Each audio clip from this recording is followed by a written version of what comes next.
হজরত আলী রাদিয়াল্লাহু আনহু থেকে বর্ণিত।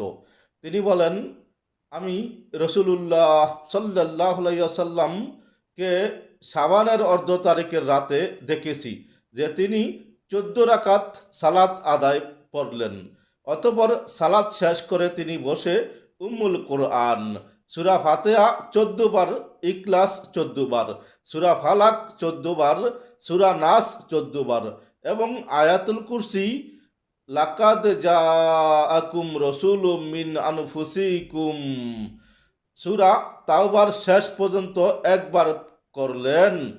যখন তিনি সালাত শেষ করলেন, আমি তার কৃত ইবাদত সম্পর্কে তাকে জিজ্ঞাসা করলাম।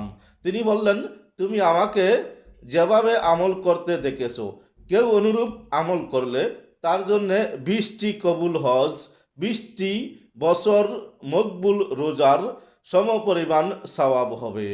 আর সে ওই দিন রোজার সাথে অতিবাহিত করলে তার 2 বছর রোজা রাখার সমপরিমাণ সওয়াব হবে, পূর্বের 1 বছর এবং পরের 1 বছর।